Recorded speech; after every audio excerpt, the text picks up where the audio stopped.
So the cat at the very top of my last talking video was Stormtail. He's Bluestar and Snowfur's father and shows up kind of scarcely in a couple prequel books, mostly Bluestar's Prophecy. To be honest, I never really offered Stormtail more than even 2 of my brain cells before this. He's not a very strong figure in Bluestar's life, and everyone else even vaguely associated with Bluestar is more in the forefront.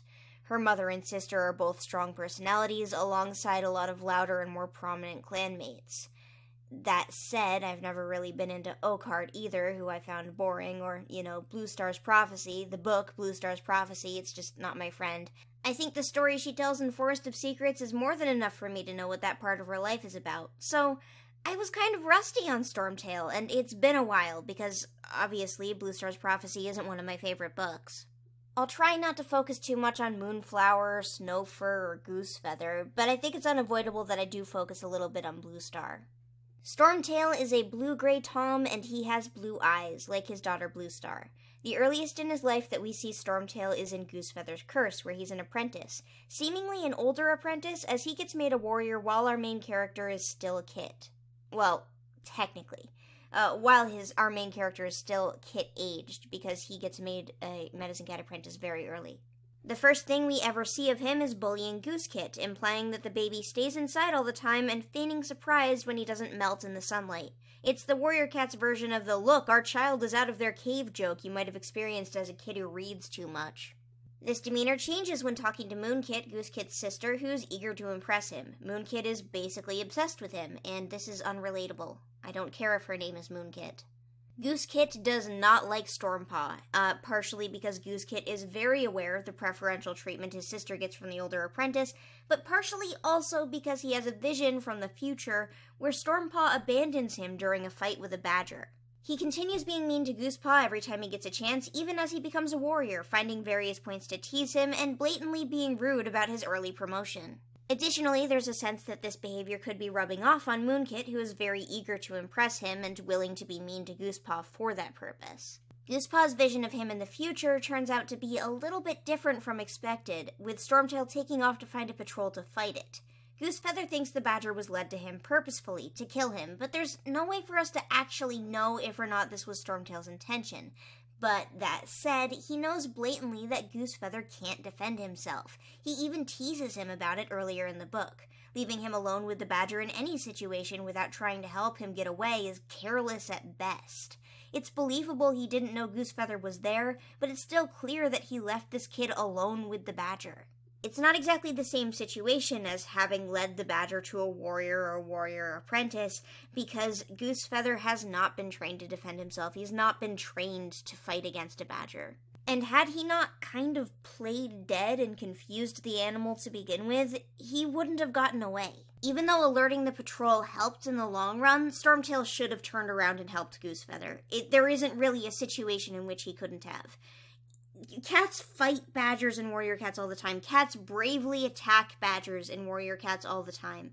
It's not really a situation where it would have been death for him to attack the thing. Yes, badgers are a big enemy, and they kill the cats all the time, but at the same time, just, briefly attacking the badger so Goosefeather could get away would have been an option here. Generally, Stormtail spends Goosefeather's curse being a bully to Goosefeather and being friendly with Moonflower. They seem to become mates as soon as she's given her warrior name, and it's, as usual, uncomfortable for them to have this sort of relationship when he's been a warrior since she's been a kid, and they get together, instantly as she becomes an adult. Moonkit is in love with Stormpaw the second both of them are introduced, and they get together almost by default the second that she's old enough. This is creepy, it's uncomfortable, and it's weird. Goosefeather isn't happy with this, but in true Warrior Cat's fashion, it's not because the relationship is structured in an unhealthy, uncomfortable way, it's instead because he thought the guy tried to kill him for his entire life. Now, I should mention that there were 6 real-life years between this book, which came out in 2015, and the next book I'm talking about, which came out in 2009. In 2009, the nature of Moonflower and Stormtail's relationship, why Goosefeather didn't like him, how or what age they got together were all mysteries. They weren't thought of yet. So when it comes to Stormtail's motivations or character between these two books, They're more like two different characters with no real transition between them. Both of these characters are total jerks in my opinion, but they're two different total jerks. In a different series, you might be able to look at a prequel written years after and go, ah, yes, here are the hidden secrets. Here's what the author intended for these characters. But we know Warrior Cats just isn't like that. The motivations of the characters in Goosefeather's Curse simply didn't exist yet when Bluestar's Prophecy was being written. And while this doesn't stop any of us from making in-universe justifications for behavior, character changes, and the like, I think it's good for us to understand that sort of context, especially when talking about characters that are so sparsely used. Stormtail also has brief appearances in a couple other books, but he's really just a generic warrior in those, and I don't really feel like it's worth going over that time he was in a patrol, or that time he was in a patrol. In Bluestar's Prophecy, Stormtail has had two kits with Moonflower, Blue Kit, who resembles him physically, and Snow Kit, who has his eyes. At 2 days old, yes, at 2 days old, according to the book, I think it might actually be a mistake, Blue Kit and Snow Kit open their eyes and go outside. It's terrible and wrong, but we're going to ignore that. Blue Kit doesn't meet her father for a day or so. It's mentioned a few times that he hasn't seen them since they've opened their eyes, which, I mean, the book saying that they're a few days old really puts a wrench in that sentiment, especially with Blue Kit saying things like she wanted her father to see that she wasn't a tiny mewling kit anymore. How long are you a tiny mewling kit? 48 hours? But again, going to ignore that, going to assume that they're actually a couple weeks old, because it doesn't really make sense otherwise. Not in a biology way. It doesn't make sense in a narrative way. When they finally meet him, he seems pretty disinterested in his young kits. His demeanor from Goosefeather's Curse, which I should mention was written 6 years after this book, where he's playful and kind of mean, isn't here. Moonflower, however, is just as interested and obsessed with him as ever. And I also should mention, Goosefeather isn't fond of Stormtail in this book either. Stormtail only stops to talk to them briefly before moving on. He's not mean, but he's not interested either. But he leaves them off by scolding Blue Kit for having visited the warrior's den before walking off, which makes Blue Kit a bit self-conscious. While Bluestar is still young, she has thoughts about wanting to be seen by or affectionate with her father, but it never works out. When she becomes an apprentice, it says, Stormtail gave her a small nod. She wanted to run and press her muzzle against his, but her paws wouldn't move, and she stared in silence as he turned back to Adderfang. He congratulates her on becoming an apprentice, but he's still seeming distant. It's mentioned that he looks to Bluepaw's muddy feet, which she tries to hide. She's later excited to show off that she's caught prey on her first hunt, but her father isn't around. If or not her father is thinking about her, talking about her, or proud of her is frequently on Bluepaw's mind. Seeing him train Dappletail for an upcoming conflict, she thinks about asking him to help her with battle moves, but second-guesses herself, as he's already busy doing that with someone more qualified. Stormtail, meanwhile, from what we see of him, is very set on fighting. He makes it clear over and over again that he wants to go to battle with WindClan. Bluepaw notices he contradicts himself between conversations, telling Dappletail that she needs to be careful of the nimble WindClan warriors in battle, but telling Moonflower that their nimbleness won't matter in their camp. During said battle, Stormtail hears Dappletail yowl and races to fight by her side and defend her. When Moonflower is attacked after destroying the WindClan herb supply, Bluepaw expects Stormtail to come save her, but he doesn't seem to notice and continues fighting together with Dappletail. He also doesn't seem to pay much attention to Moonflower's body or her death. After this point, Bluepaw acknowledges that her father avoids her, thinking to herself, so what if Stormtail ignored her? She'd make Moonflower proud instead. She'd be just as brave, just as loyal, and just as willing to die for what she believed. Stormtail seems to naturally praise her for the first time following a practice fight where she's nicked Goldenpaw's ear. But even in this interaction, she's left wishing her father had more to say to her. He again praises her quickly when she fights a fox. She doesn't get a chance to say anything back. I think it's worth considering that she's never really had a conversation with her father at this point. Every interaction between them has been brief and tense. His pride in her is there, but it seems shallow, and his interest in her casually, without any sort of achievement on her end, is almost non-existent. He yells his daughters' names to the sky when they're made warriors. Bluefur thinks to herself that this is because he's telling Moonflower and Starkland, but it's hard to say if or not this is his intention. The next time he interacts with her, it's to yell at her for spilling rocks down the ravine while chasing Lionpaw. Even though she's an adult, this still causes her to hang her head after she apologizes. The first real conversation between Bluefur and her father happens in the wake of Snowfur's death. Thistleclaw has decided to yell at Bluefur after the death of Snowfur. Stormtail appears to yell at him instead. "Leave." Stormtail appeared behind Thistleclaw. He held a branch aside with his shoulders, leaving room to get out. "This isn't helping any cat," he growled. Thistleclaw backed away, throwing a last angry glance at Bluefur. Stormtail squeezed in beside her. His eyes shone with sorrow. "Adderfang told me." Bluefur stared at her paws. "I can't lose Snowfur as well as Moonflower. Why did they both have to die?" Stormtail shook his head. "Only StarClan knows that." "Then StarClan is stupid and cruel." "Life must go on," Stormtail pressed against her. "You have other clanmates." "Not like them. They were kin." "Your clan depends on you as much as Snowfur and Moonflower did. More so." "I don't care." Stormtail brushed his tail down her flank. "I know you do care, and I know you won't let your clanmates down. You must go on, hunting and fighting and living for your clan." When she didn't reply, he licked her between the ears and patted away. "Yeah, so everyone you love may be dead, but please still come to work tomorrow. We really need you at work tomorrow," says Dad. "Thanks, Dad. Very helpful."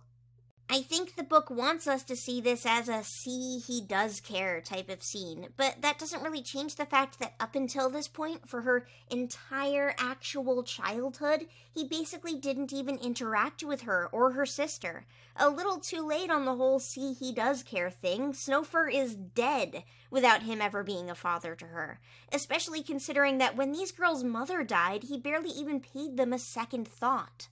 Would Stormtail have even talked to her had Thistleclaw not been attacking her in public at the time? It's similar to my problems with Crowfeather's Trial. Crowfeather's Trial is a book that canonizes Crowfeather ignoring Breezepelt as a child, but tries to justify Crowfeather ignoring Breezepelt as a child, and only has him attempt to right his wrongs at all in the face of extreme circumstances.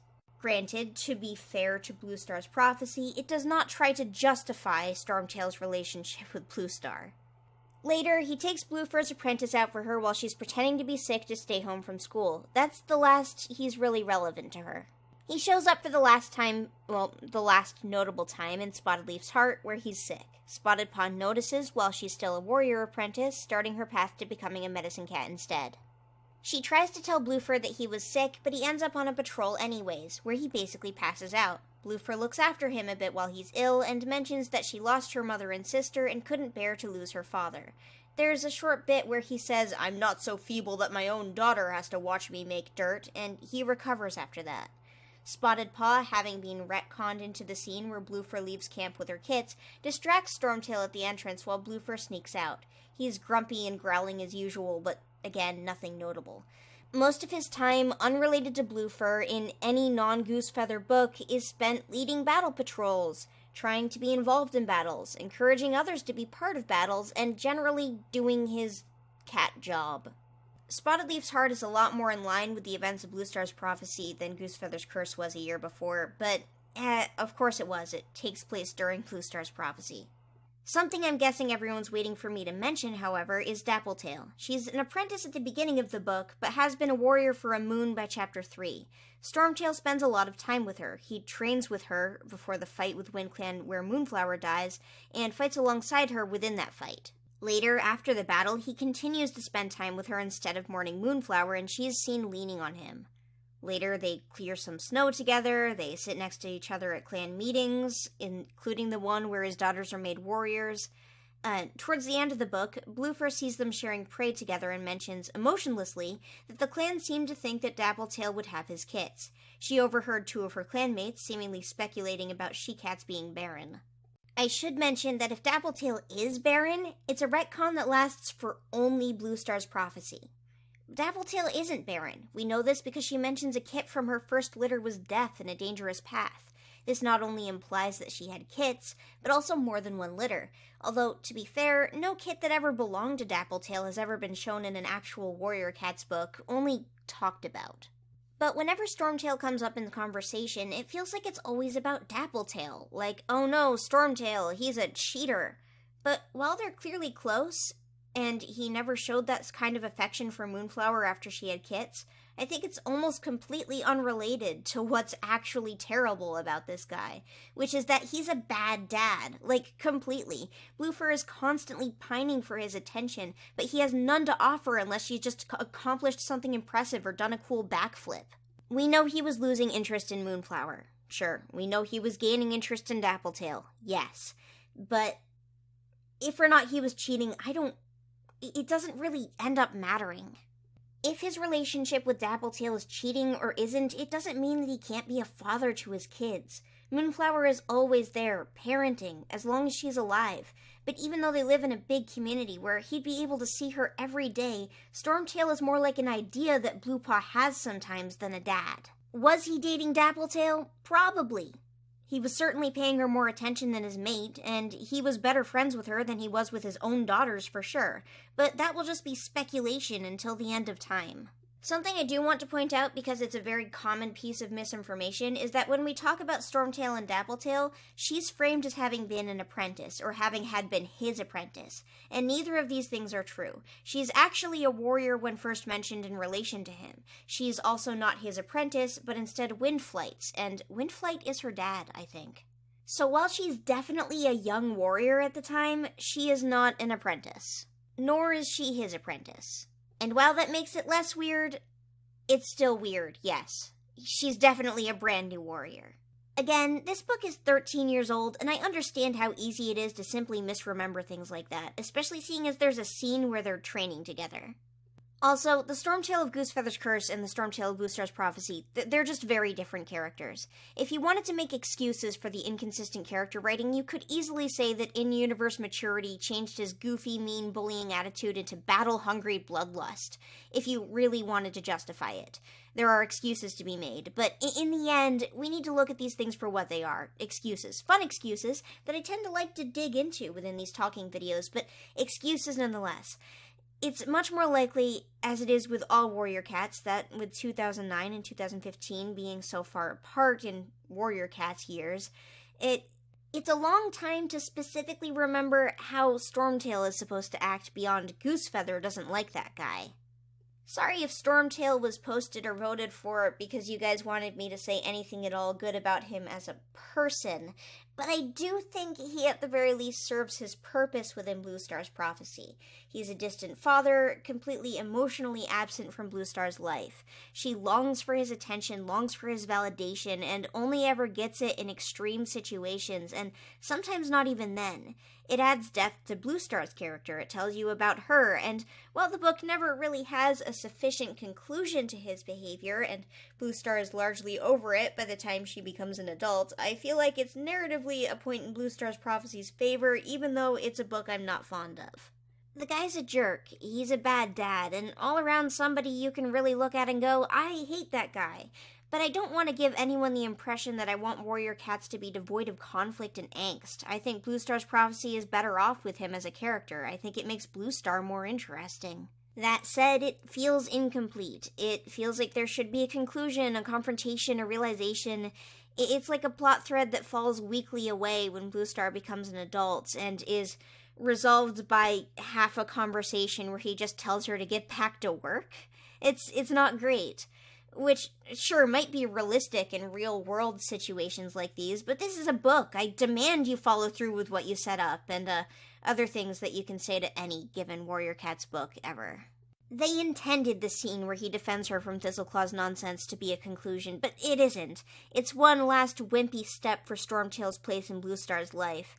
I want Bluestar to have a final thought, to realize something, to sort out her feelings, but it just never happens. Stormtail's behavior seems to greatly affect Bluestar. She's self-conscious. She's always striving to be better. She's trying to prove herself. She doesn't think that she's enough for him.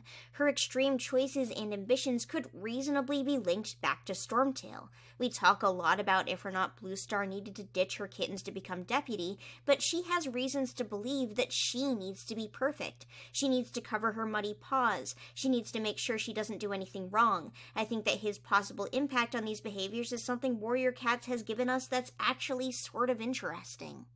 If there's something else I would change, aside from giving his quote-unquote arc with Bluestar a bit of a conclusion, is that I think making him significantly older than Moonflower and Goosefeather's Curse could definitely be done away with. There's no real narrative reason for it, it's just uncomfortable. Just another weird-as-heck Warrior Cats relationship where I feel the need to, as always, say, if an adult is waiting for you to become an adult, that is a huge, massive red flag. That person is not your friend, they're not looking out for you, and they do not have your best interests at heart. You should tell your parents, or a teacher, or someone you trust in your life. You should block anyone who talks to you like that on everything. Warrior Cats is not correct or normal to have a whole bunch of relationships like this in their children's books. They are not, as I have said before, just cats. Saying that they are just cats does not justify anything. Warrior Cats is some of the most humanized xenofiction out there. Anyways, Stormtail, overall, really not a great guy. Sorry for such a negative talking video, but it's bound to happen eventually. Anyways, as usual, with this being a normal talking video and not a mini talking video, the top comment on this video will be the subject of the next talking video. If you've been chosen before, you cannot be chosen again. I will not do a video on the following characters, because I don't want to. Alright, see you guys next time.